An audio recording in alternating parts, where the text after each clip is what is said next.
Hey guys, what's up? It's Jonathan with One Big Impact.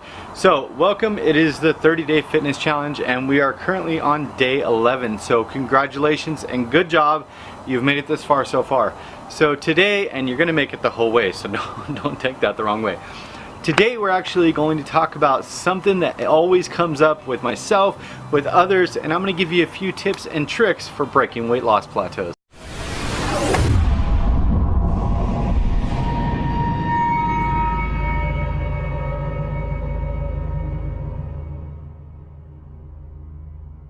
Okay, so first of all, it's going to be skip a meal. That's going to be my number one recommendation anytime you cannot either get in ketosis or that you're having problems being able to lose weight.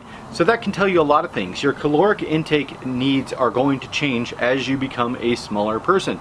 As you lose weight, you're going to require less food and less intake to be able to sustain or maintain your current weight, which means yes, you might be maintaining, but if you want to break to the next level, it could mean either you're eating too much of something or that you need to break off just at least one meal, see how that works for a few days. If it drops you down, it's either going to say whatever was in your meal before probably was kicking you over the edge, or your caloric intakes needs have changed and you're going to be consuming less food. Then if that does work, break that down, minus that meal, and then put something else in place of it, meaning drop all your other meals down about 25% and add that 25% into that meal that you reduced, whether it was lunch, breakfast, a snack, or whatever it was. Okay, next is fasting. So you can either try intermittent fasting, you can actually do like a 2 or 3 day fast, you can do a 1 day fast. Sometimes our bodies just need to be woken up and shocked up a little bit, but a lot of the times people are really successful in intermittent fasting. You can do it a lot of different ways. Personally, how I do intermittent fasting is I don't eat anything when I wake up. I just have my cup of coffee, cup of bulletproof coffee, cup of black coffee, whatever you want. And then after that, I won't eat till about 12 or 1 o'clock. Now, that does two things. First of all, it gives your body the ability to burn fat, which means you're going to wake up feeling less full, less bloated the next day or days after or whatever. And in addition to that, you are eating all your calories in a shorter span of time. So if you're up till 6 p.m., if you're normally eating from 8 a.m. to 6 p.m. and now you're eating from 12 p.m. to 6 p.m., not only are you not probably going to get all those calories in that you normally would, but you are going to only put your body through having to digest for a shorter period of time. So it can prove really helpful for a lot of people. Has it worked for me? Yes. Has it worked for other people? Of course. That's why people do it. The next two things are cut out artificial drinks. If you're drinking like those Glacier Ice drinks or a sugar-free Powerade or too much coffee during the day, or with sweeteners and stuff like that, if you're doing those things, or the BAI drinks or whatever, BAI drinks or whatever, if you're doing too many of those things in a day, or even sometimes one, or like an Atkins shake or Atkins treats or something like that, and it's got too many artificial ingredients, try cutting those out for a few days or even a week. See what happens. If you break through that plateau, maybe it's time to step away from those because they're not registering in your body correctly at this time. Maybe you can reincorporate them later, but that is to be determined. To increase your fitness, a lot of people will say, well, I'm not doing anything currently to lose weight, but Jimmy or whoever didn't have to do anything as far as fitness was related. Okay, Jimmy or whoever's body is completely different. First of all, Jimmy's a goat. You can't compare yourself to a goat, okay? You know Jimmy's a goat. Stop making up excuses. It's not gonna work, okay?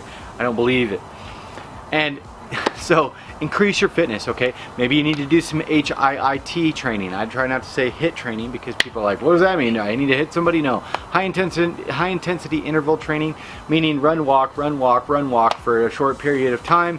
And it's bursts of extremely fast exercise and stuff like that, which gets your caloric intake, or your body, not your caloric intake, get your metabolism boosted and you're burning calories, over a 24-hour period rather than just while you're working out. So it could be really beneficial. Also, next is get really strict, or really get real about your meal planning, okay? If you're just going through the day and you're like, and I'll be honest, sometimes I do this. Sometimes I'm like, you know what, I'm gonna have some protein in the morning with some veggies and just like bouncing around or whatever. Okay, so if you want to lose actual weight, you want to actually drop weight, and you actually want to see results, you're going to actually have to give your body exact amounts of everything, okay? Exact amounts of ranch, exact amounts of lettuce, exact amounts of protein, fats, all that stuff. So get really strict with your meal planning.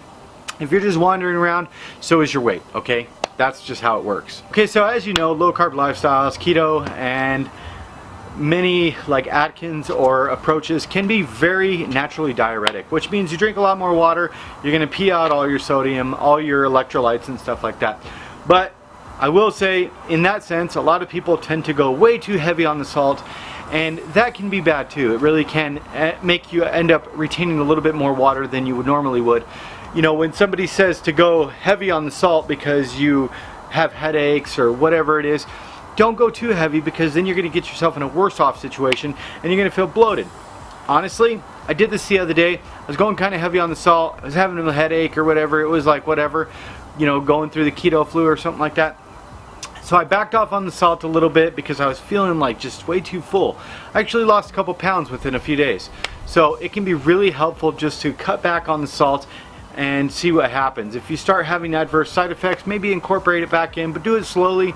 Don't do it all at once. And if you do have the keto flu or something like that, a really good tip could be to go pick up one of those small little jugs of chicken broth and, you know, down a couple cups of that, and usually within 15-20 minutes your headache's going to go away. Okay, so this next one is going to be use a refeed meal. Now, hold up, stop. Okay, just stop. No, that does not mean go to freaking Peter Piper Pizza and go crazy, or go to whatever your Ben & Jerry's five freaking gallons of something.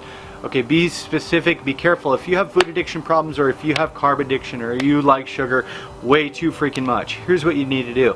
If you have done all those other things, okay, this is a last resort thing.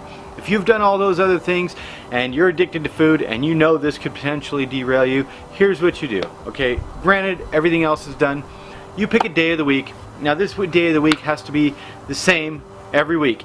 If you've never done it, you're probably only going to need to do it once to jumpstart your metabolism again. Pick a day of the week, right before you go to bed, your last meal of the day, not technically right before you go to bed, 2 or 3 hours before you go to bed. I want you to eat, you know, 150 to 200 carbs in a single meal. That does not mean bad foods. I'm talking, you know, maybe a cup of white rice, maybe some sweet potatoes, some brown rice. You could do just basically, you know, regular potatoes.